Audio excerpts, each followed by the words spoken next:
यी नाल्ड लूशी नवाजो भाषा का एक शब्द है जो एक प्रकार के स्किन वॉकर यानी एक ऐसे दुष्ट जादूगर को दर्शाता है जो जानवरों का रूप धारण कर सकता है और कभी कभी इंसानों का भी।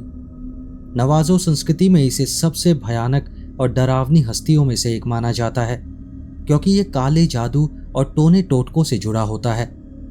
जो कहानी मैं अब आपको सुनाने वाला हूं उसका लेखक पूरी तरह गुमनाम है। अब ये आप पर है कि आप इस पर यकीन करते हैं या नहीं, लेकिन शायद ये इंटरनेट पर मौजूद सबसे डरावनी स्किन वॉकर की कहानी हो सकती है। तो मैं यहां से कहानी शुरू करता हूं। मेरी जिंदगी में 2 बार ऐसा हुआ है जब मुझे पूरा यकीन था कि मैं एक स्किन वॉकर से सामना कर रहा हूं। वो इंटरनेट वाली कहानियों वाला नहीं, हॉलीवुड फिल्मों वाला नकली रूप नहीं, बल्कि असली वाला, यी नाल्ड लूशी, वो वाला जिसके बारे में मेरे दादा हमेशा चेतावनी देते थे, वो वाला जिसके नाम पर बुजुर्ग नवाजो लोग चुप हो जाते हैं और बात बदल देते हैं।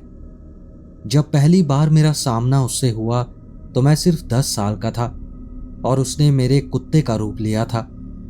दूसरी बार मैं अपनी 20s में था और उसने एक आदमी का रूप लिया था जिसे मैं कॉर्टेज कोलोराडो के पास हाई डेजर्ट में बचाने की कोशिश कर रहा था। मैं आपको दोनों कहानियां सुनाऊंगा क्योंकि अब मुझे लगता है शायद ये दोनों किसी न किसी तरह से जुड़ी हुई हैं, और सच कहूं तो ये दोनों अब भी मुझे रातों को जगाए रखती हैं। मेरा नाम मैसन है और मैं अपनी माँ की तरफ से नवाजो हूँ। मैंने अपना बचपन टुल्सा और विंडो रॉक एरिजोना के बीच बिताया। 15 साल तक मैं एक विल्डरनेस EMT और सैन हुआन काउंटी के लिए सर्च एंड रेस्क्यू कोऑर्डिनेटर के रूप में काम करता रहा। मैंने बैक कंट्री में लोगों को मरते देखा है। ऐसे भी शव मिले हैं जो हफ्तों से वहां पड़े थे। मैंने हाइपोथर्मिया, रैटल स्नेक बाइट्स, पहाड़ी से गिरने वाले हादसे, यहाँ तक कि एक बार माउंटेन लायन से भी सामना किया है। लेकिन 2006 में हुए उस रेस्क्यू के दौरान जो मैंने देखा उसके लिए मैं कभी तैयार नहीं था। चलो शुरुआत से शुरू करते हैं, पहली बार से। मैं 10 साल का था। वो गर्मी का मौसम था जब मेरे दादा ने मुझे ये कहानी सुनाई थी। ये बात है 1991 की, जुलाई के आखिर की। इतनी गर्मी थी कि नंगे पैर मिट्टी की सड़क पर चलना भी मुश्किल था। मैं और मेरा भाई कैंट 2 हफ्ते के लिए अपने दादा दादी के पास रह रहे थे। मेरे मॉम डैड छुट्टी पर गए हुए थे। कैंट उस वक्त 8 साल का था। वो हमेशा मेरे पीछे घूमता था, हर वो चीज़ करता जो मैं करता था। अक्सर इससे मुझे चिढ़ होती थी, लेकिन दादा दादी के घर पर मुझे उससे ज़्यादा फर्क नहीं पड़ता था। रात को वो घर कुछ ज़्यादा बड़ा लगता था। उस घर में बहुत सारे अंधेरे कोने थे और फर्श हमेशा चरमराता था। मेरे दादा कहानियाँ वैसे नहीं सुनाते थे जैसे गोरे लोग सुनाते हैं। वो बस बातें करते हुए बीच में कुछ कह जाते, जैसे किसी रहस्य की झलक दे दी हो, और अगर तुम ध्यान ना दो तो वो बात तुम्हारे हाथ से निकल जाती। अक्सर वो किसी काम में लगे रहते, कभी बाड़ ठीक करते हुए, कभी ट्रक पर काम करते हुए या अपनी बंदूक साफ करते हुए। उनकी कहानी बस अपने आप निकल आती थी। उस दिन वो एक खरगोश की खाल उतार रहे थे जिसे उन्होंने सुबह मारा था। मैं एक उल्टी बाल्टी पर बैठा उन्हें काम करते देख रहा था। कैंट अंदर था, दादी के साथ फ्राई ब्रेड बनाने में मदद कर रहा था। तभी मेरे दादा ने मुझसे पूछा, तुम जानते हो हम रात को सीटी क्यों नहीं बजाते? मैंने सर हिलाकर कहा, नहीं। मुझे हमेशा कहा गया था कि ऐसा मत करना, पर कभी किसी ने वजह नहीं बताई थी। फिर उन्होंने कहा, सीटी चीज़ों को बुलाती हैं, ऐसी चीज़ें जो सुनती हैं। कई बार तो कोई जवाब नहीं आता, लेकिन कभी कभी कोई चीज़ जवाब दे देती है। उन्होंने मेरी तरफ देखा भी नहीं, बस अपना काम करते रहे। फिर उन्होंने मुझे चिनले नाम के आदमी की कहानी सुनाई। बहुत पुरानी बात थी, द लॉन्ग वॉक से भी पहले की। वो आदमी ताकत चाहता था, अमर होना चाहता था, ऐसी चीज़ें करना चाहता था जो आम इंसान नहीं कर सकते, और इसीलिए उसने अंधेरे वाला रास्ता चुना। उसने अपने ही भाई को मार दिया और उसकी खाल यानी स्किन पहन ली, और धीरे धीरे वो स्किन उसकी अपनी बन गई। उसके बाद वो किसी की भी स्किन पहन सकता था, कायोटे, उल्लू, हिरण, यहां तक कि लोगों की भी। ये बात सुनकर मेरा मुंह सूख गया था।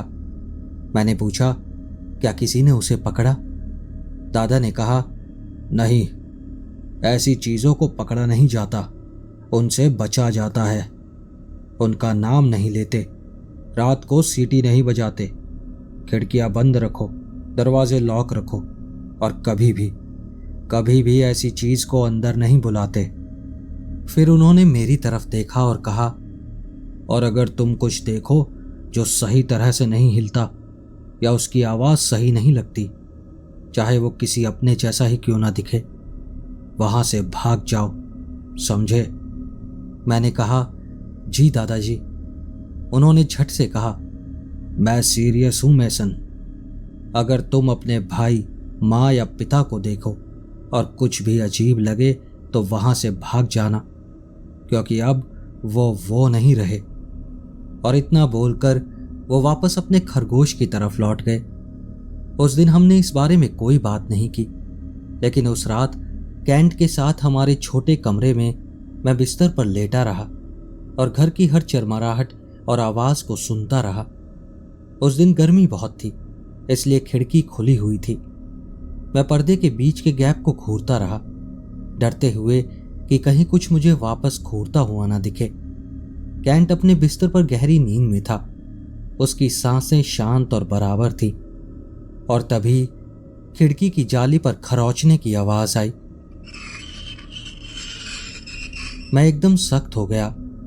वो आवाज फिर से आई, जैसे नुकीले नाखून मेटल मैश पर खरोंचे जा रहे हों, जैसे कुछ उसे टेस्ट कर रहा हो। और फिर वो आवाज रुक गई। तभी मैंने दूसरी तरफ से सांसों की आवाज सुनी।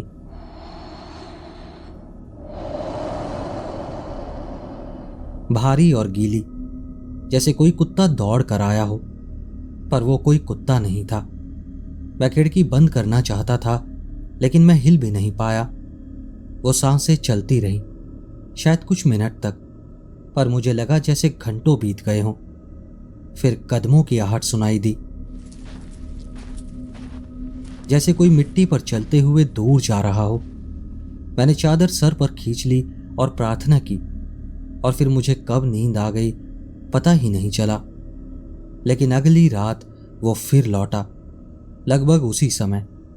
मैंने घड़ी देखी, 2:47 हो रहे थे।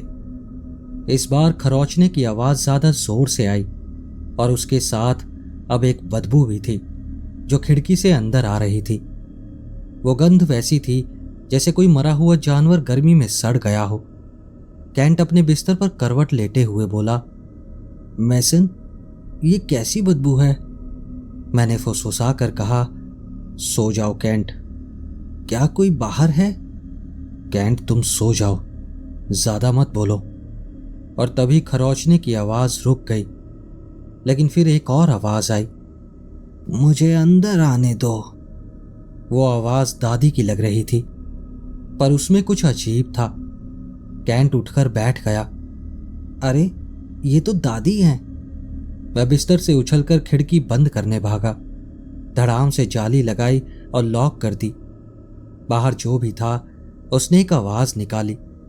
ना वो हंसी थी, न गुर्राहट, कुछ बीच का था।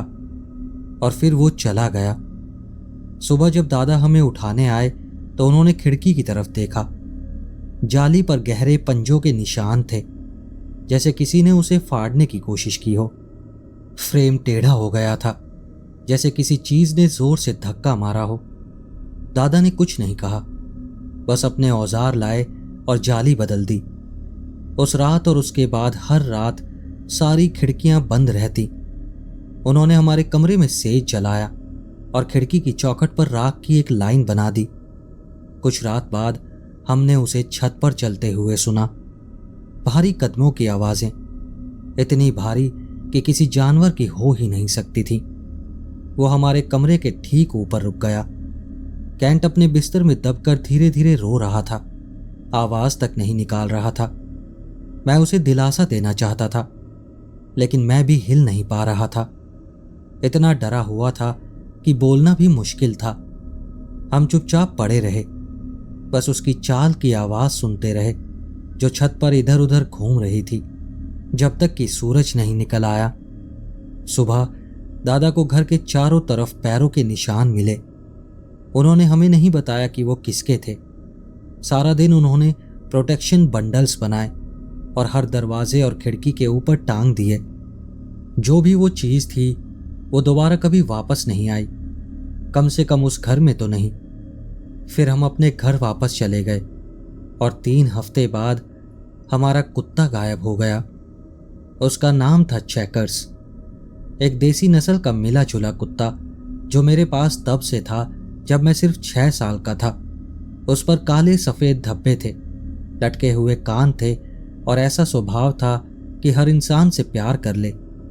चेकर्स मेरे कमरे में सोता था, हर जगह मेरा पीछा करता और अगर आप ध्यान न दो तो आपकी प्लेट से खाना भी उड़ा लेता था। वो मंगलवार की रात को गायब हुआ था। रात के 9 बजे के आसपास हम उसे बाहर पेशाब करने के लिए छोड़ते थे। डैड ने पीछे का दरवाज़ा खोला और चेकर्स हमेशा की तरह पूंछ हिलाते हुए बाहर भाग गया। हम टीवी देख रहे थे। करीब 10 मिनट बीते और फिर 15। फिर डैड ने आवाज़ लगाई, चेकर्स, कम ऑन बॉय। लेकिन कोई जवाब नहीं आया। डैड ने टॉर्च उठाई और बाहर चले गए। मुझे उनके पुकारने की आवाज़ आ रही थी, कभी यार्ड के इस कोने से, कभी दूसरी तरफ से। हर कुछ मिनट में उनकी आवाज़ थोड़ी ज़्यादा चिंतित लगने लगी। करीब 20 मिनट बाद वो लौटे। उन्होंने कहा, चेकर्स कहीं नहीं मिल रहा, शायद किसी तरह बाहर निकल गया होगा, कहीं से बाड़ में कोई गैप होगा। पर मैं उसी दोपहर बैकयार्ड में खेला था, वहां कोई गैप नहीं था। हमने अगले 3 घंटे पूरा मोहल्ला खंगाला। मॉम धीरे धीरे गाड़ी चलाती और मैं और कैंट खिड़की से सर बाहर निकालकर चेकर्स को पुकारते रहते। डैड टॉर्च लेकर पैदल गए। हर कार, हर झाड़ी के नीचे झांका। मदद के लिए पड़ोसी भी बाहर आ गए थे। 2 घर छोड़कर रहने वाले अंकल ने कहा कि उन्होंने 9:15 के आसपास चेकर्स को कूड़ेदान के पास सूंघते हुए देखा था, लेकिन बस इतना ही। उसके आगे उन्हें कुछ नहीं पता। उस रात मैं सो नहीं सका। बार बार खिड़की के पास जाकर देखता रहता कि शायद वो पोर्च पर बैठा हो। कैंट भी रोते रोते सो गया। करीब 2 बजे रात तक मॉम डैड भी नीचे कमरे में धीरे धीरे बात करते रहे। अगले दिन हमने पोस्टर्स बनाए। उस पर लिखा था, मिसिंग डॉग, फैमिली पेट, रिवॉर्ड, और उसके नीचे हमारे फ़ोन नंबर थे। दोपहर हमने पूरे मोहल्ले में वो पोस्टर्स चिपकाए। कैंट दरवाज़ों पर दस्तक देता और मैं पीछे खड़ा उसे देखता रहता जब वो हर पड़ोसी को हमारी कहानी समझाता। उसकी आवाज़ कांप जाती, फिर भी वो बहादुरी दिखाने की कोशिश करता। वो कहता, वो बहुत फ्रेंडली है, काटेगा नहीं, अगर आपको दिखे तो प्लीज़ हमें कॉल करना। दिन बीतते गए। हर बार जब फ़ोन बजता मैं भागता हुआ उठाता, शायद कोई खबर हो, पर कभी नहीं होती। मॉम कहती, वो खुद लौट आएगा। कुत्तों की दिशा की पहचान बहुत अच्छी होती है। लेकिन चौथे दिन तक वो भी ये कहना छोड़ चुकी थी। कैंट ने खाना लगभग छोड़ दिया था। स्कूल से लौटकर वो बैकडोर के पास बैठा रहता, बस इंतज़ार करता रहता। एक बार मैंने उसे देखा, वो अपने सैंडविच के टुकड़े पोर्च पर छोड़ रहा था। वो चेकर्स का पसंदीदा खाना था, पीनट बटर और जेली। जब मैंने पूछा तो वो बोला, वो सूंघ लेगा, उसे पता चल जाएगा कि हम उसका इंतज़ार कर रहे हैं। 1 हफ्ता बीत गया। पोस्टर्स अब सूरज में फीके पड़ने लगे थे।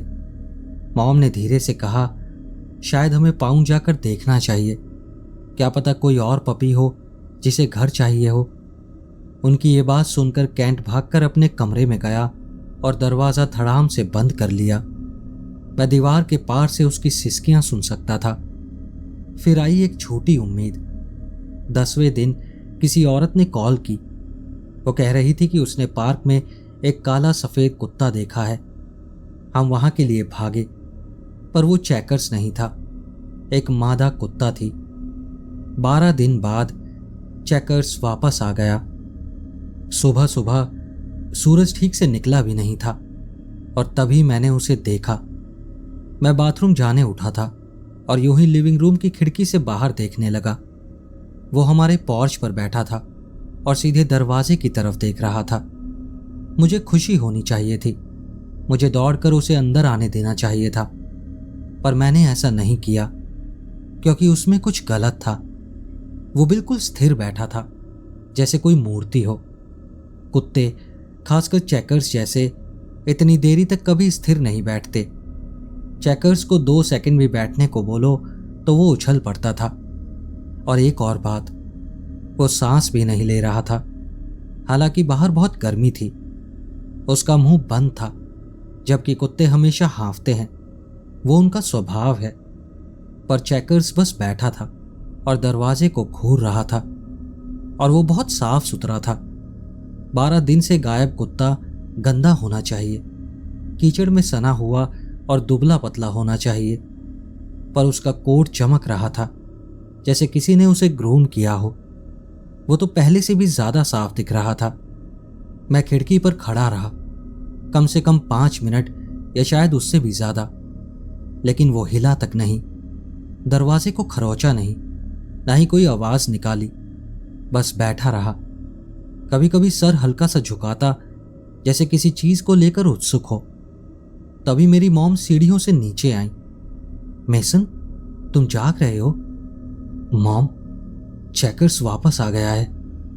मेरी बात सुनकर वो खिड़की तक दौड़ी, खुशी से आवाज निकाली और दरवाजे की तरफ बढ़ी, लेकिन मैंने उनका हाथ पकड़ा और कहा, रुको मॉम। क्या हुआ बेटा? उसे गए हुए 12 दिन हो गए हैं। अभी वो बोल ही रही थी कि तभी वो कुत्ता उठ गया, और जिस तरह से वो हिला वो बहुत अजीब था, शब्दों में बताना मुश्किल है। जैसे सेसेमी स्ट्रीट के पपेट्स होते हैं, जैसे कोई इंसान डोरी से हिला रहा हो। पहले उसकी पिछली टांगें लॉक हुई, फिर सामने की, और वो खुद को धीरे धीरे उठाने लगा, पर वैसे नहीं जैसे कुत्ते उठते हैं। वो देखकर मां भी रुक गई। फिर उसका सर मां की तरफ घूमा, मरोड़ा नहीं, बल्कि जैसे अपने आप घूम गया हो। और उसकी आंखें, कुत्तों की आंखें रोशनी पकड़ती हैं, थोड़ी चमकती हैं, पर चेकर्स की आंखें एकदम काली थी। मॉम ने दरवाजा खोला। मैंने कहा, मॉम मत करो, लेकिन वो पहले ही उसका सर सहलाने के लिए झुक चुकी थी। और तभी वो हरकत हुई, इतनी तेज जितनी मैंने चेकर्स में कभी नहीं देखी थी। उसने झपट्टा मारा, दांतों की क्लिक हुई, मॉम की उंगलियों से बस 1 इंच दूर। मॉम चीख पड़ी और पीछे हट गई। तभी पीछे से डैड की आवाज आई, हे भगवान! वो सीढ़ियों पर थे, टी शर्ट और बॉक्सर पहने हुए थे। दरवाजे से पीछे हटो अभी। मॉम घबराकर पीछे हट गई, और वो चीज जो चेकर्स जैसी दिखती थी 1 कदम आगे बढ़ी और दरवाजे की दहलीज पार कर गई।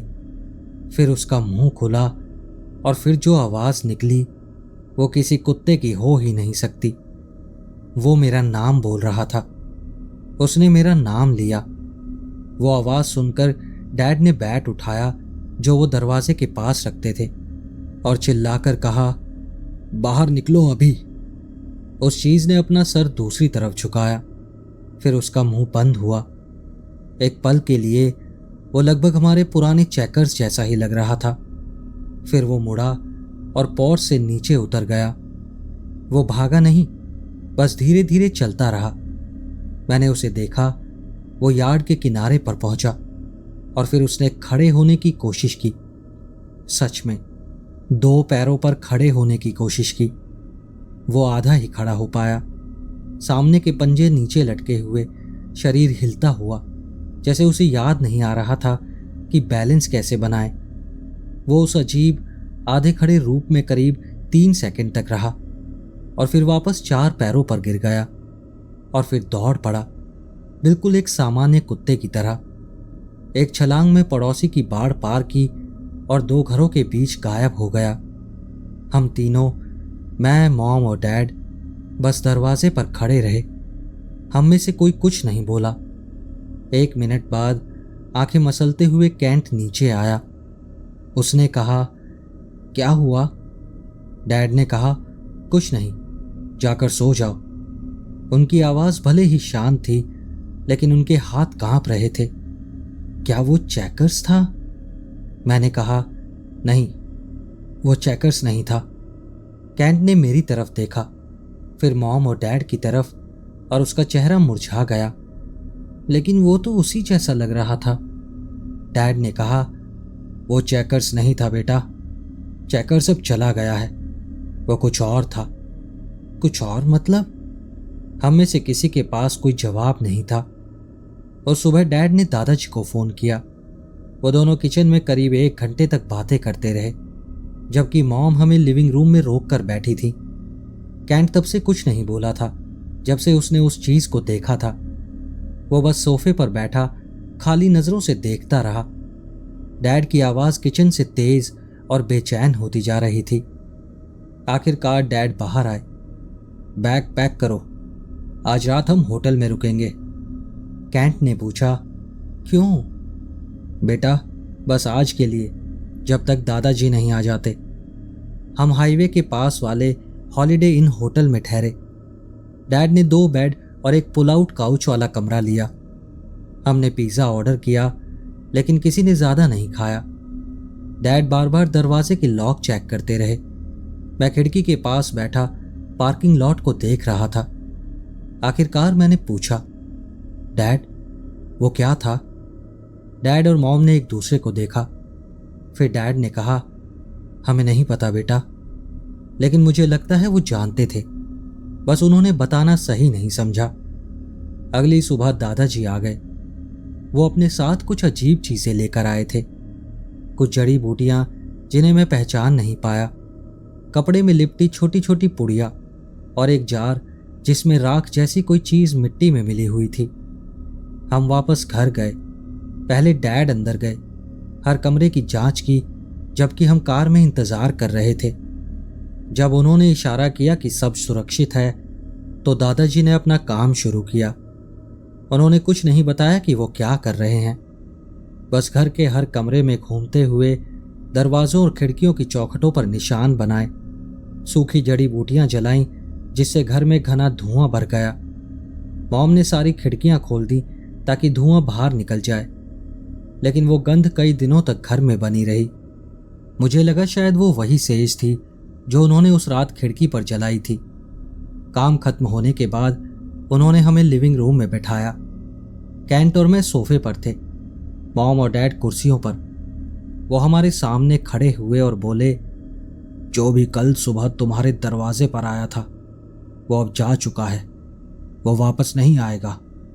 लेकिन एक बात तुम्हें समझनी होगी, वो तुम्हारा कुत्ता नहीं था। तुम्हारा कुत्ता वहीं कहीं मर चुका है, और कोई चीज उसकी स्किन पहन कर आई थी। शायद वो कई दिनों से उसी रूप में घूम रही थी, शायद सही वक्त का इंतजार कर रही थी, लेकिन वो चेकर्स नहीं था। बच्चों, चेकर्स चला गया है। उनकी बात सुनकर मॉम उस वक्त रो पड़ी। मेरी आंखों में भी आंसू भर आए, लेकिन मैं रोया नहीं। कैंट बस जमीन को घूरता रहा।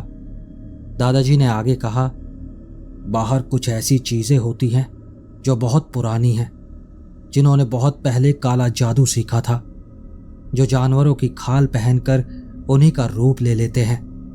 कुछ इंसानों की भी खाल पहनते हैं। फिर वो झुककर बोले, उन्हें कमजोरी, दुख, डर, इन सब से खिंचाव होता है। यही वो वक्त होता है जब वो सबसे ज्यादा खतरनाक होते हैं।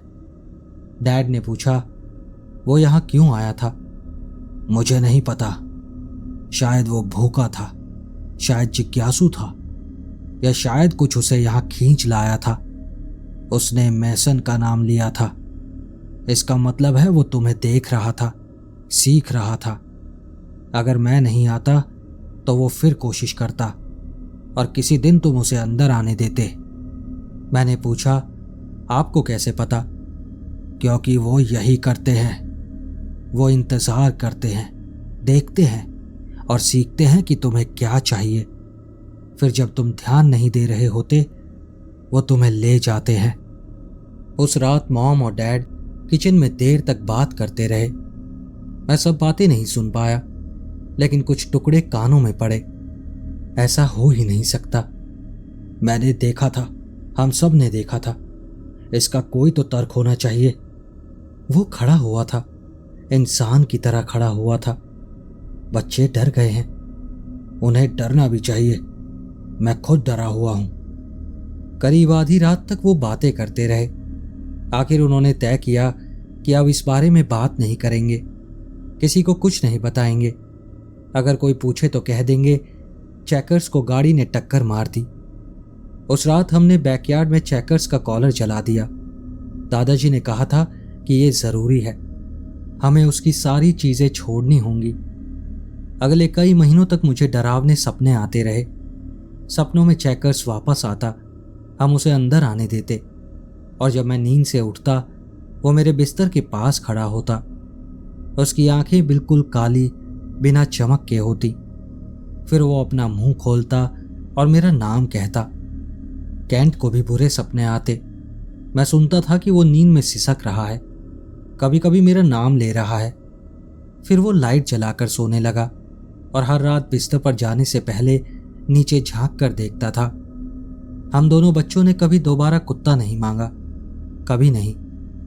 धीरे धीरे वो डरावने सपने भी कम होने लगे, या शायद मैंने उनके साथ जीना सीख लिया। मन के किसी कोने में मैंने सब दबा दिया। साल बीत गए, मैं बड़ा हुआ, कॉलेज गया, EMT सर्टिफिकेशन लिया और सर्च एंड रेस्क्यू में काम शुरू किया। कैंट मुझसे पहले शादी कर चुका था, उसके बच्चे भी थे। जिंदगी चलती रही। मैं लगभग चेकर्स को भूल चुका था। खुद को समझा लिया था कि शायद वो कोई पागल जानवर था और मेरे 10 साल के दिमाग ने सब कुछ बड़ा चढ़ा कर देखा होगा। लेकिन करीब 1.5 दशक बाद मुझे 4 कॉर्नर्स इलाके में एक लापता हाइकर के केस पर कॉल आया, और वो सब कुछ जो मैं भूलने की कोशिश कर रहा था एक बार फिर डर की चीख बनकर लौट आया। क्योंकि जब हमें वो हाइकर मिला, जब मैंने उसका चेहरा देखा, उसकी आंखों में झांका, तो मुझे पता चल गया कि वो क्या था, और ये भी कि मैंने उसे घर लाकर एक भयानक गलती की थी। कॉल आया सुबह 4:47 पर, शनिवार अक्टूबर 2006 को। मैं पहले से जाग रहा था। तलाक के बाद से मुझे नींद वैसे भी कम आती थी। जी हाँ, उस वक्त मैं सिर्फ 26 साल का था और तलाकशुदा था। फोन पर टॉम का नाम दिख रहा था। वो सैन जुआन काउंटी का सर्च एंड रेस्क्यू कोऑर्डिनेटर था। वो पहले पार्क रेंजर रह चुका था। 25 साल से उसने इस काम में हर तरह के केस देखे थे। अगर वो सूरज निकलने से पहले कॉल कर रहा था तो मतलब किसी की जान पर बनी हुई थी। उसने कहा, हे मेसन, हमारे पास एक मिसिंग हाइकर का केस है। नवाजो मेल, उम्र 32, नाम जोसेफ बेनली। वो स्लीपिंग यूटे माउंटेन ट्रेल सिस्टम पर गुरुवार दोपहर सोलो हाइकिंग पर गया था। कल तक उसे अपने घर वापस आना था, लेकिन जब वो घर नहीं लौटा तो उसकी पत्नी ने कल रात रिपोर्ट दर्ज कराई।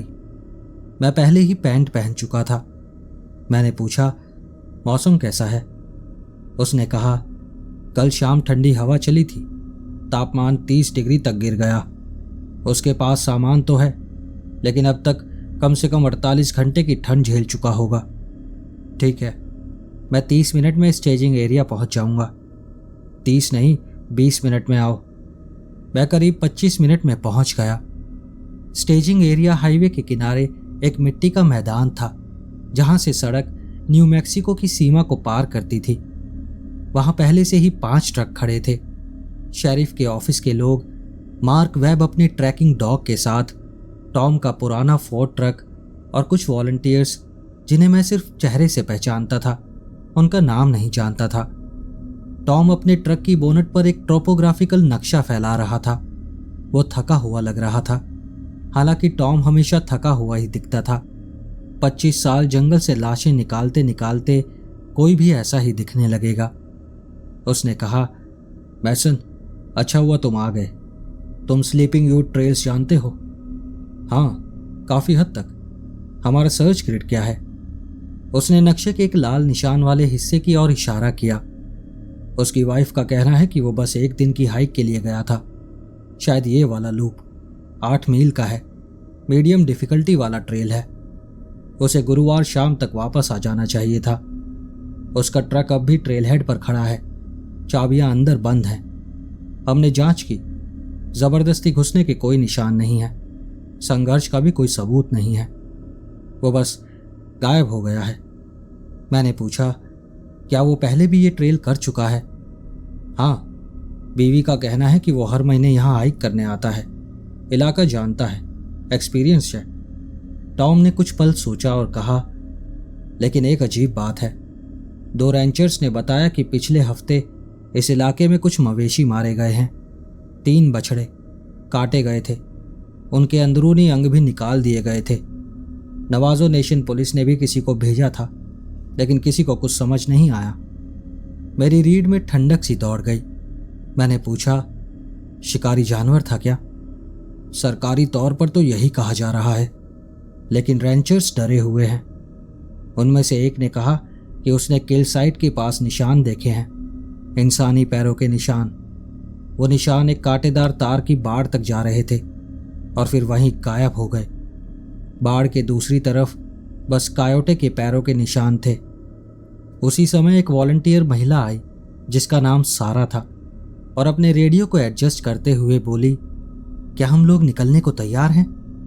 इतनी ठंड में हर मिनट मायने रखता है। हम 3 टीमों में बंट गए। मुझे सारा और मार्क वेब के साथ जोड़ा गया। मार्क और उसका डॉग बेयर आगे चलता, सारा और मैं दोनों तरफ कवर देते। टॉम एक वॉलंटियर फायर फाइटर बिल के साथ उत्तर की ओर गया। बाकियों ने पूर्वी ग्रिड कवर करने की जिम्मेदारी ली। ट्रेल शुरुआत में साफ सुथरी थी, अच्छी तरह मेंटेन की हुई थी। सुबह की हवा ठंडी और ताज़ा थी। छांव वाले हिस्सों में अब भी बर्फ जमी हुई थी, लेकिन जैसे जैसे हम ऊपर चढ़े, इलाका खुरदुरा होता गया। ढीली पत्थर की मिट्टी, तीखे ढलान और ऐसे हिस्से जहां रास्ता मुश्किल से 2 फीट चौड़ा रह जाता था। करीब 1 मील आगे हमें पहला अजीब संकेत मिला।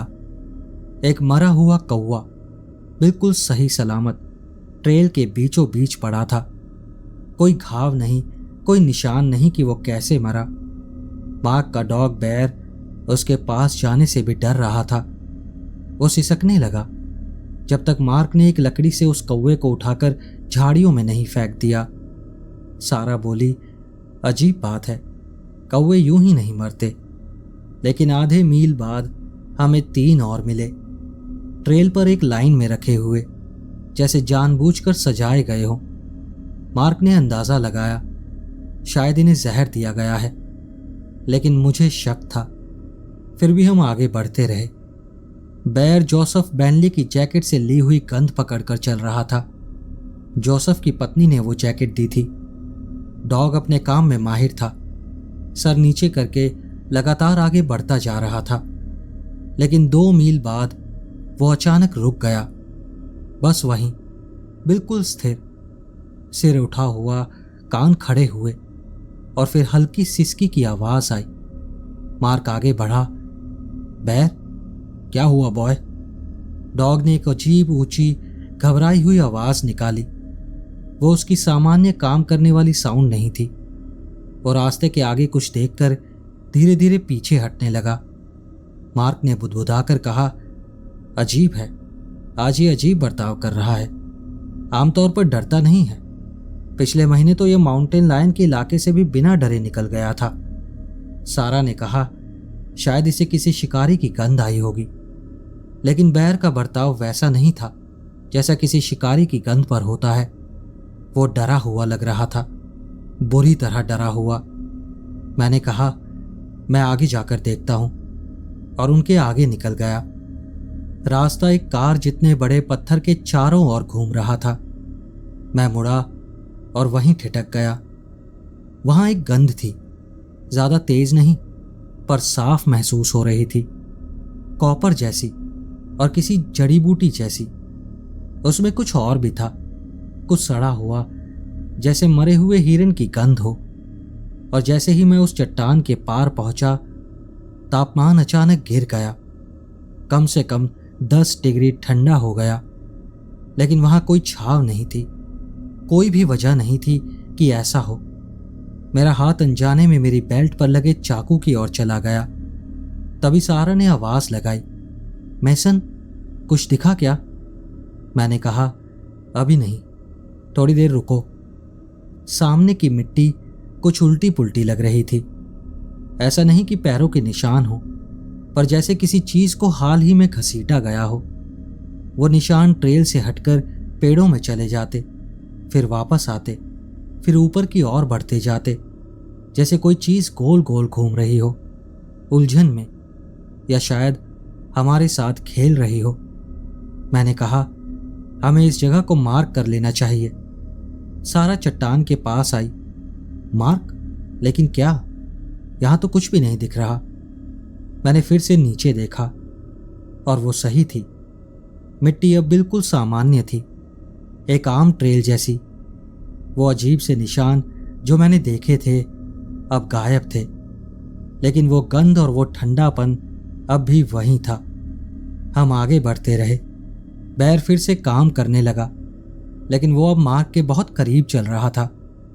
उसकी पूंछ झुकी हुई थी और हर कुछ कदम पर वो पीछे मुड़कर देख रहा था। 3 मील के बाद हमें पहला सबूत मिला। गिरे हुए पत्तों के नीचे आधी दबी हुई एक पानी की बोतल थी। उसका लेबल वही था जो जोसेफ की बीवी ने बताया था। तभी टॉम की आवाज रेडियो पर गूंजी, ठीक है, हमें उसकी गंध मिल गई है। सर्च ग्रिड टाइट करो, वो यहीं कहीं है। लेकिन वो पानी की बोतल मुझे अजीब लगी। वो गिरी नहीं थी, बल्कि ऐसे रखी हुई थी जैसे किसी ने जानबूझकर रखी हो। कैप लगा हुआ था, सीधी खड़ी थी और ऊपर से पत्तों से ढकी थी, जैसे किसी ने उसे ढूंढने के लिए ही वहां रखा हो। अगले 2 मील और मुश्किल थे। रास्ता अब लगभग गायब सा था। बस जानवरों के चलने लायक एक पगडंडी थी। कई बार हमें हाथों का सहारा लेना पड़ा, पत्थरों पर चढ़ना पड़ा। एक बार सारा फिसली और खुद को एक चीड़ की डाल पकड़कर रोका, लेकिन जब उसने हाथ खींचा, उसकी हथेली से खून निकल रहा था। कांटों से नहीं, बल्कि ऐसे छोटे छोटे कट जैसे वो डाल खुद तेज धार वाली हो। उसने कहा, यह क्या बकवास है। उसने डाल को ध्यान से देखा। वो बिल्कुल सामान्य लग रही थी, लेकिन जैसे ही उसने उसे दोबारा छुआ, उसकी उंगली फिर से कट गई। उस इलाके की सारी वनस्पति ऐसी ही थी, सामान्य दिखने वाली, पर किसी तरह से गलत। मार्क ने कुछ झाड़ियों को हटाने की कोशिश की तो उसकी जैकेट 3 जगह से फट गई। हम अब ऊंचे पहाड़ी इलाके में गहराई तक पहुंच चुके थे और वहां मैंने एक और चीज महसूस की।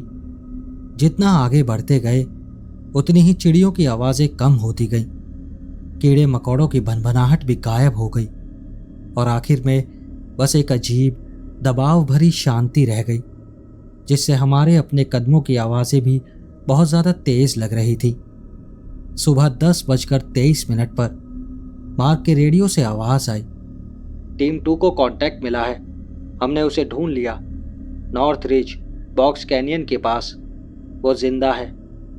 मेरे अंदर राहत की लहर दौड़ गई। हमने उसे जिंदा ढूंढ लिया था। टॉम ने पूछा, कंडीशन क्या है? थोड़ी देर चुप्पी रही और फिर जवाब आया, वो चल रहा है, थोड़ा भ्रमित लग रहा है, लेकिन मोबाइल है। हम उसे नीचे ला रहे हैं। हमने अपना रास्ता बदलकर टीम 2 से मिलने का फैसला किया। करीब 40 मिनट तक ऊबड़ खाबड़ इलाके में कठिन चढ़ाई के बाद हम वहां पहुंचे। हर कदम के साथ मेरी बेचैनी बढ़ती जा रही थी। ऐसा लग रहा था जैसे ये जंगल हमें यहां नहीं चाहता था। क्यों, ये मुझे नहीं पता।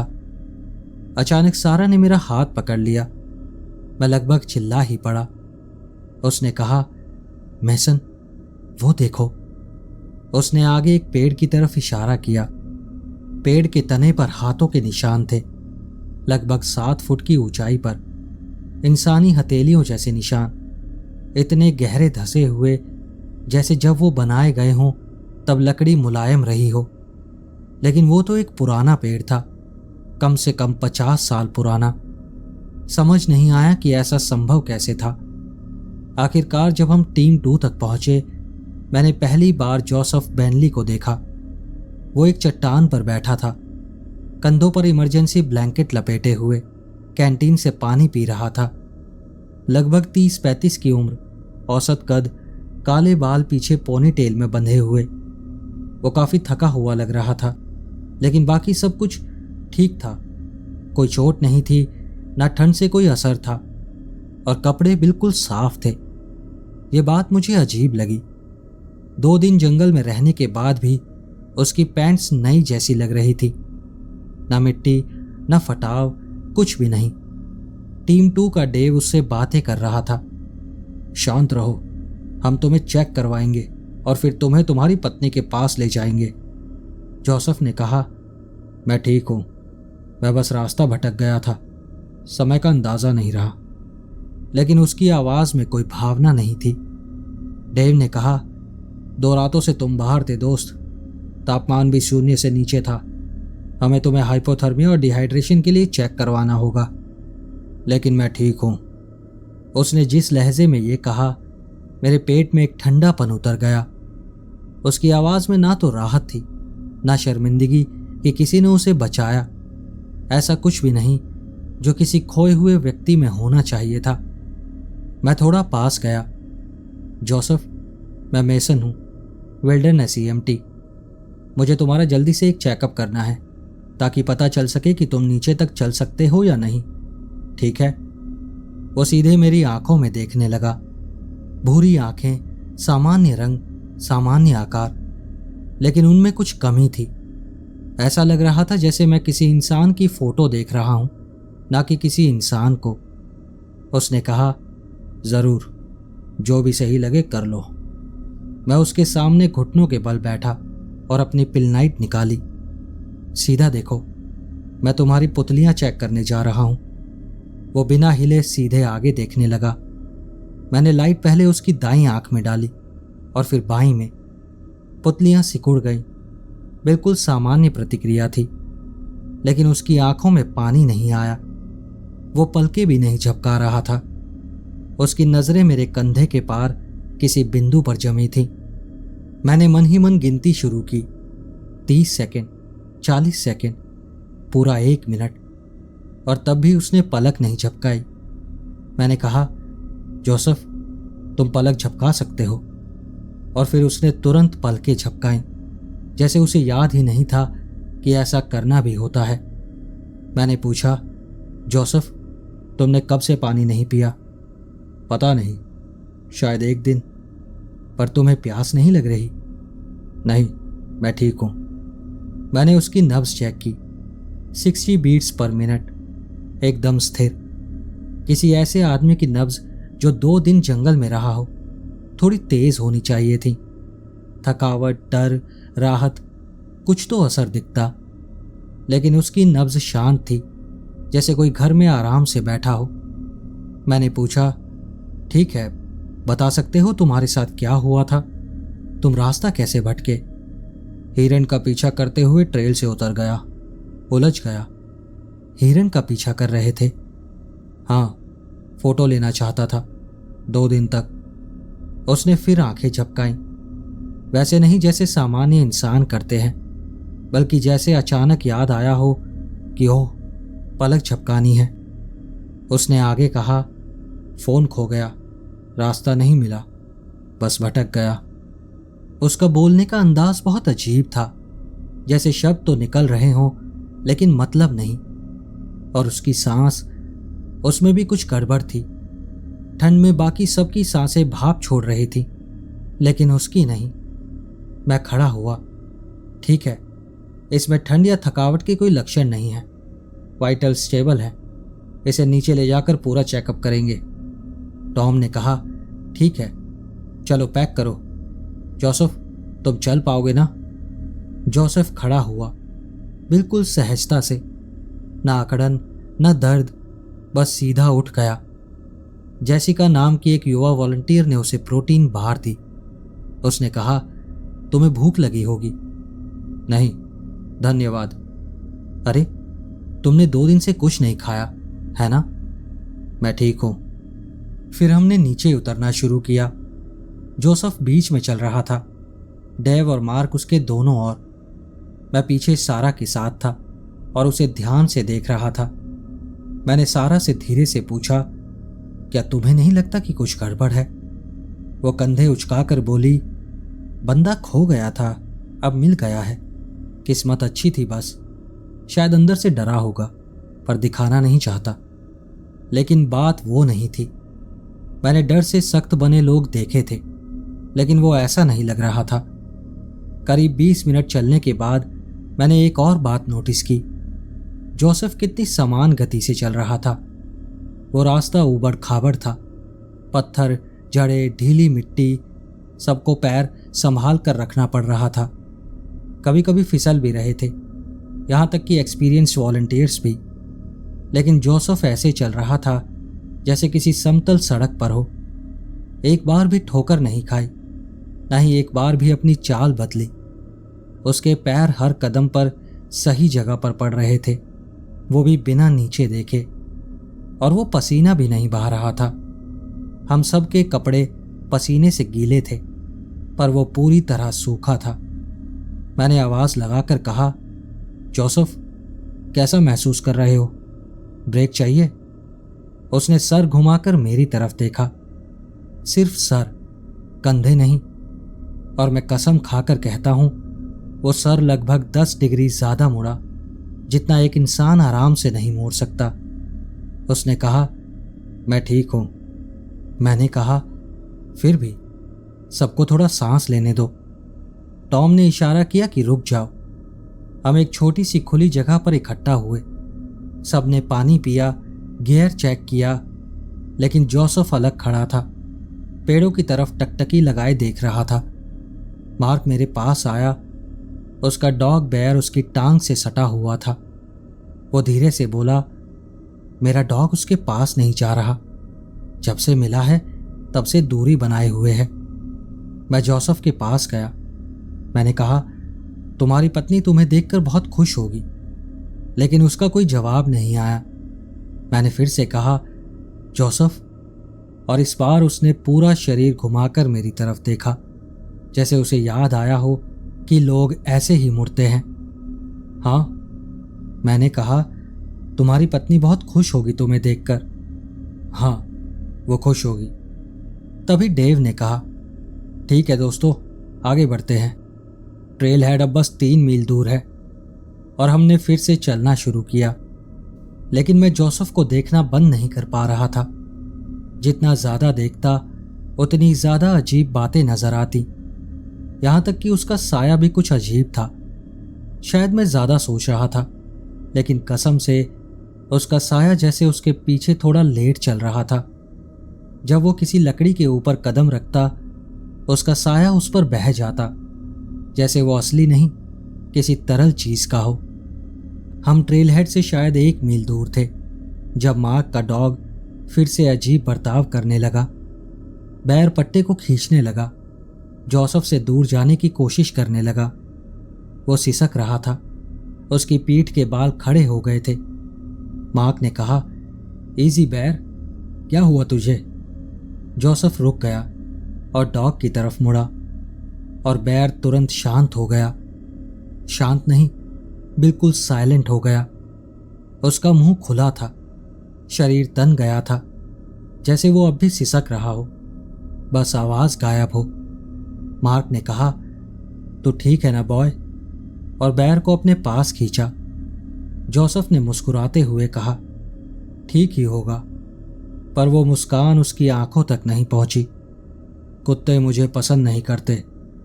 मैंने पूछा, क्यों? क्योंकि उन्हें पता चल जाता है। क्या पता चल जाता है? कि मैं सही नहीं हूं। वो शब्द कुछ पल तक हवा में टंगे रहे।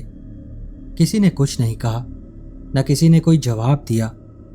तभी अचानक जोसेफ हंसा, एकदम सामान्य हंसी, और सर हिलाया। मजाक कर रहा हूं।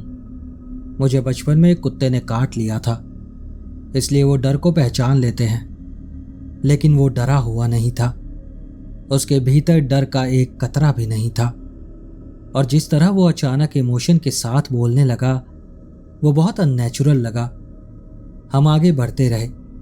बैर फिर से तब तक चुप रहा जब तक जोसेफ हमसे करीब 30 फीट आगे नहीं निकल गया। फिर अचानक उसकी सिसकियां और रोना दोबारा शुरू हो गया, और इस बार ज्यादा तेज। आखिरी आधा मील जैसे खत्म ही नहीं हो रहा था। अब सूरज ऊपर आ चुका था और उसकी गर्मी हमारी पीठ पर सीधी पड़ रही थी।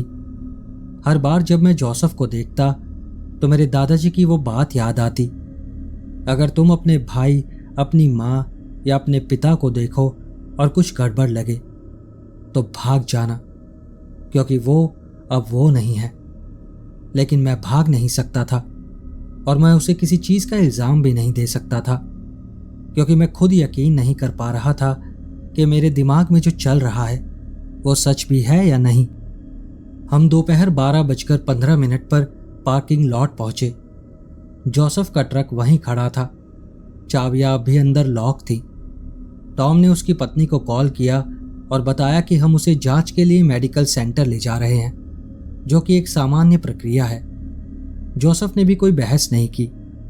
उसने ये तक नहीं कहा कि उसे सीधा घर जाना है, बस सर हिलाया और सारा की गाड़ी के पीछे की सीट पर बैठ गया।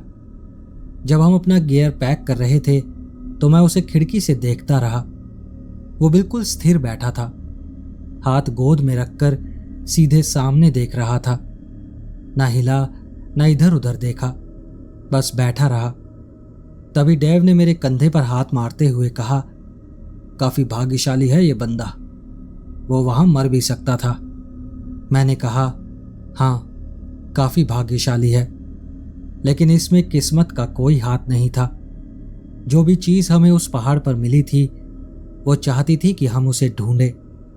वो पानी की बोतल वहीं जानबूझकर छोड़ी गई थी और अब वो हमारे साथ नीचे आ रही थी। सारा ने जोसेफ को मेडिकल सेंटर तक पहुंचाया और मैं अपने ट्रक से पीछे पीछे चला। पूरे रास्ते में यही सोचता रहा कि दादाजी को कॉल कर लूं, लेकिन फिर खुद से बहस करने लगा कि क्या ये वाकई वैसा ही है जैसा मैं सोच रहा हूं। मेडिकल सेंटर पहुंचकर उन्होंने पूरी जांच की। वहां मेरी एक जानी पहचानी नर्स थी, कार्ला, जो पहले भी कई सर्च एंड रेस्क्यू ऑपरेशंस में साथ रह चुकी थी।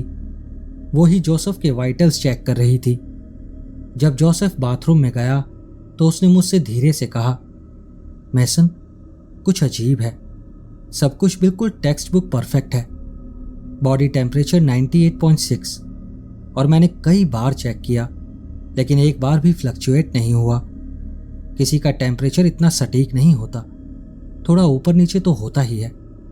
और उसका ब्लड प्रेशर भी परफेक्ट है, 120/80, और हर बार बिल्कुल एक जैसा। हार्ट रेट भी ठीक 60 BPM है, जैसे किसी ने कंप्यूटर में परफेक्ट वाइटल्स प्रोग्राम कर दिया हो। लेकिन डॉक्टर्स को कुछ भी अजीब नहीं लगा। सभी रिपोर्ट्स नॉर्मल या उससे बेहतर आईं। ना तो डिहाइड्रेशन के लक्षण थे, जबकि वो 2 दिन बिना पानी के था, ना ही हाइपोथर्मिया के, जबकि टेम्परेचर 0 से नीचे गया था, और ना ही उसके स्ट्रेस हार्मोन बढ़े हुए थे। डॉक्टर ने जोसेफ से कहा, आप बहुत किस्मत वाले हैं, अक्सर लोग ऐसी स्थिति में जिंदा नहीं बचते। करीब 1 घंटे बाद उसकी पत्नी भी वहां पहुंची, एमिली बैनली, स्कूल टीचर, उम्र करीब 30, लंबे काले बाल। वो रोती हुई अंदर आई और सीधे अपने पति को गले लगा लिया। ओ माय गॉड जोसेफ, मैं बहुत डर गई थी, मुझे लगा। लेकिन तभी वो रुकी, पीछे हटी और उसके चेहरे को देखा। जोसेफ, तुम ठीक हो ना? जोसेफ ने कहा, मैं ठीक हूं। तुम कुछ अलग लग रहे हो। नहीं, बस कुछ कठिन दिन थे। नहीं, तुम अच्छे लग रहे हो, तुम जवान लग रहे हो। क्या इन्होंने तुम्हें कुछ दिया? डॉक्टर ने सर हिलाकर कहा, बस फ्लूइड्स और ऑब्जर्वेशन। लेकिन एमिली उसे उलझन में देखती रही। उसके साथ 2 बच्चे भी आए थे, एक 8 साल की लड़की और 6 साल का लड़का। दोनों दरवाजे के पास खड़े थे और उम्मीद के मुताबिक अपने पिता की ओर दौड़ कर नहीं आए। लड़की सोफी जिसे मैंने नाम से पहचाना। जोसेफ की नज़र पड़ते ही एक कदम पीछे हट गई। लड़का माइकल, उसने हिचकते हुए कहा। डैडी? जोसेफ ने जवाब दिया। Hello Michael.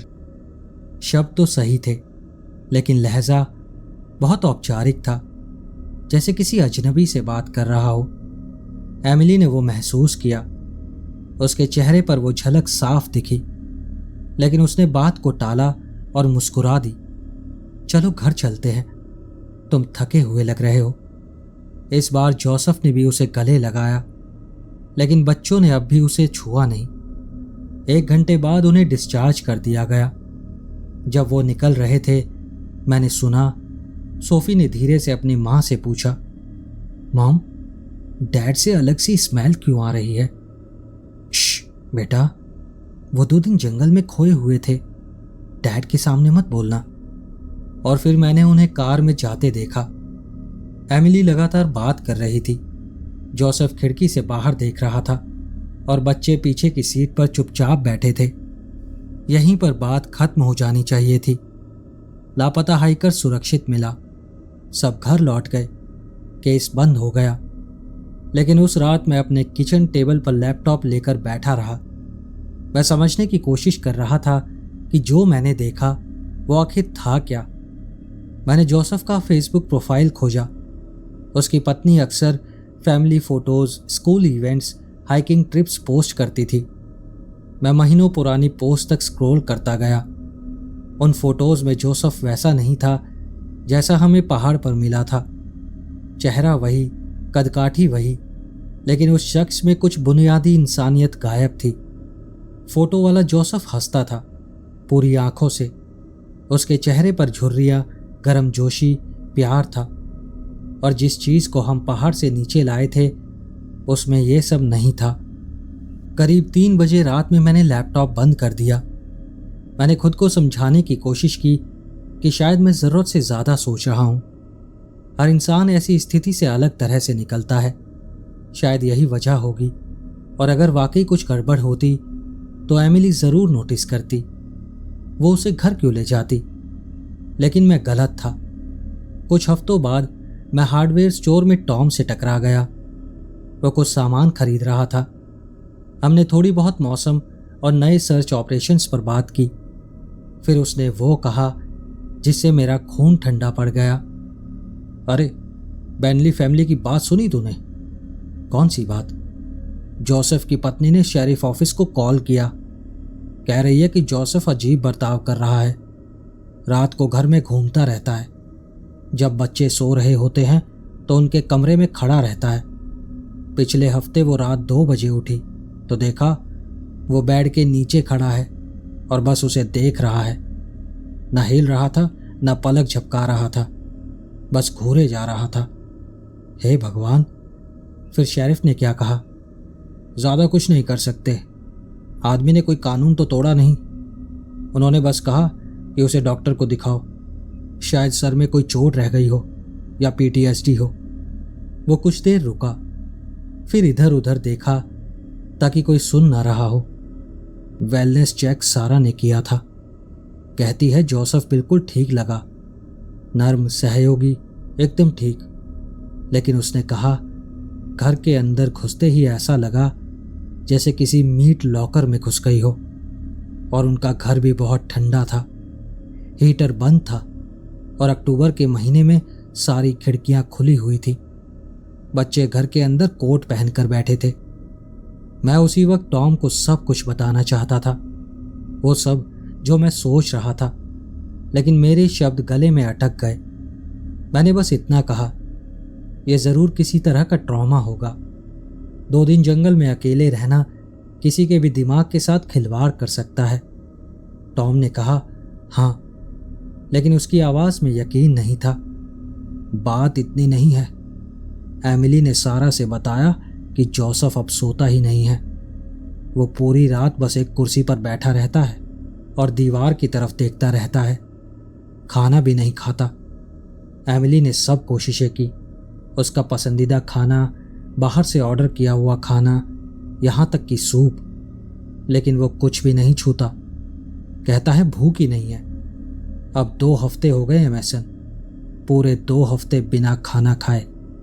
अगले कुछ महीनों में मैंने कुछ और बातें सुनी, सीधे नहीं क्योंकि मैं बेनली परिवार के करीब नहीं था, लेकिन छोटे शहर की बातों का अपना नेटवर्क होता है। कहानियां धीरे धीरे और अजीब होती चली गईं। कहा गया कि एमिली बच्चों को कुछ हफ्तों के लिए अपनी बहन के घर फार्मिंगटन ले गई थी। जब किसी ने पूछा क्यों, तो उसने कहा कि जोसेफ को रिकवर करने के लिए थोड़ा स्पेस चाहिए। लेकिन उसकी बहन मारिया ने असली वजह बताई। बच्चे अपने पिता से ही डरने लगे थे। एक रात सोफी की नींद खुली तो उसने देखा कि जोसेफ उसके कमरे के दरवाजे पर खड़ा था, अंधेरे में मुस्कुरा रहा था। जब एमिली ने उससे पूछा तो जोसेफ ने बस इतना कहा कि वो बच्चों को चेक कर रहा था। लेकिन सोफी ने कसम खाई कि उसकी आंखें उस रात बिल्ली की तरह चमक रही थी। 3 हफ्ते बाद जोसेफ को उसकी जॉब से निकाल दिया गया।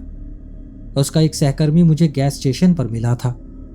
उसने कहा कोई एक वजह नहीं थी, सब कुछ गड़बड़ था। वो घंटों अपनी डेस्क पर बैठा रहता, न काम करता न कंप्यूटर की तरफ देखता, बस बिल्कुल स्थिर बैठा रहता।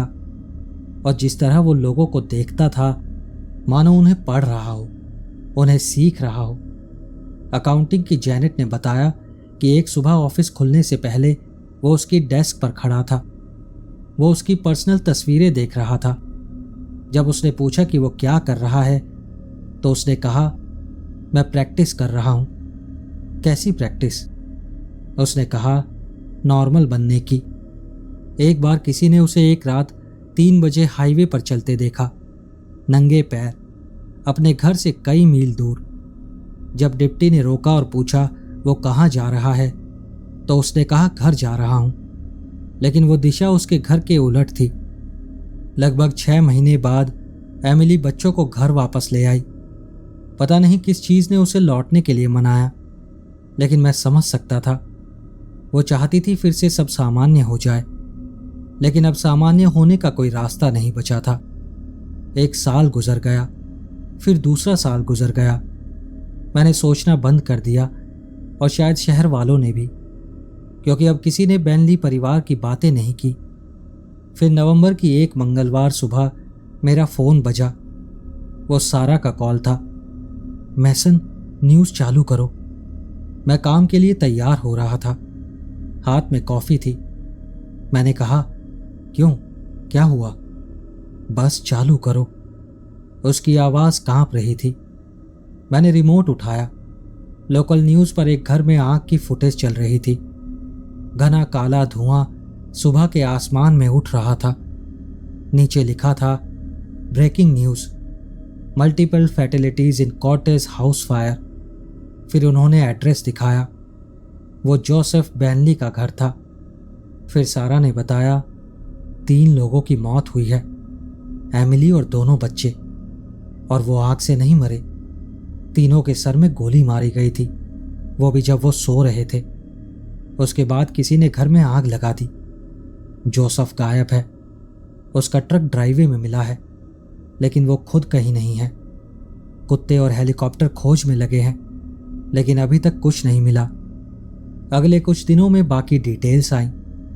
किसी पड़ोसी ने कुछ नहीं सुना, न गोलियों की आवाज़ न चीखें। परिवार आग लगने से घंटों पहले मर चुका था। जोसेफ की तलाश हफ्तों तक चली। 3 काउंटी से टीमें बुलाई गईं। उन्हें इंसानी पदचिन्ह मिले, नंगे पैर के, जो कुछ दूर जाकर हवा में गायब हो गए। फिर सुना कि पेड़ों की डालियों पर मानव त्वचा जैसी चीजें लटकी मिली, लेकिन जोसेफ खुद कभी नहीं मिला। आधिकारिक रिपोर्ट में कहा गया कि जोसेफ को कोई साइकोटिक ब्रेक हुआ था। उसने परिवार की हत्या की और फिर जंगल में भाग गया।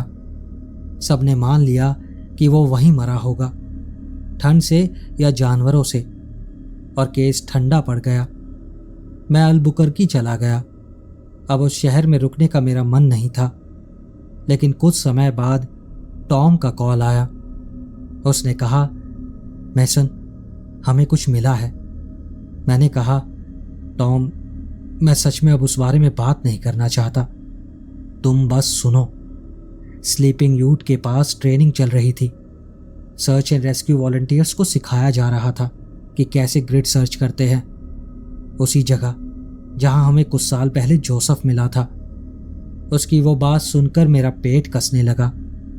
उसने आगे कहा, उन्हें कुछ ह्यूमन रिमेन्स मिले हैं, करीब 30 यार्ड में फैले हुए, ज्यादातर हड्डियां, कुछ कपड़ों के टुकड़े।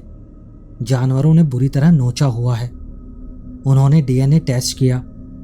मैसन, वो जोसेफ बेनली था। क्या? यह तो असंभव है। जोसेफ ने तो अभी अपने परिवार को सिर्फ 6 महीने पहले ही मारा था। नहीं मैसन, तुम समझ नहीं रहे। जिन हड्डियों की स्थिति देखकर डिकम्पोजिशन, मौसम का असर, कीड़ों की गतिविधि और हड्डियों में उगे पौधों से अनुमान लगाया गया है, उनका टाइम ऑफ डेथ करीब 2.5 साल पुराना है। क्या? हाँ मैसन, 2.5 साल। यानी जब जोसेफ पहली बार गायब हुआ था, उन्हें उसका ड्राइविंग लाइसेंस, शादी की अंगूठी सब वहीं मिला और सब कुछ मैच कर रहा है। अगर ये अवशेष 2.5 साल पुराने हैं, अगर जोसेफ बेनली तभी मर गया था जब वो पहली बार लापता हुआ था, तो फिर आखिर वो क्या चीज थी जिसे हम उस पहाड़ से वापस लाए थे? वो क्या था जो 2 साल तक उस घर में रहा? वो कौन था जिसने एमिली और उन बच्चों को मारा? आप लोगों को क्या लगता है? क्या जो मैं सोच रहा हूं वही सही है या मामला कुछ और है? दोस्तों, तो कैसी लगी आपको ये कहानी? अगर आपको ये कहानी अच्छी लगी हो तो इस वीडियो को लाइक ज़रूर करना। हाइप का ऑप्शन दिख रहा हो तो हाइप भी ज़रूर करना। और अगर अभी तक चैनल सब्सक्राइब नहीं किया है तो चैनल को भी सब्सक्राइब कर लेना। मिलते हैं ऐसी और खौफनाक कहानियों के साथ। नमस्कार।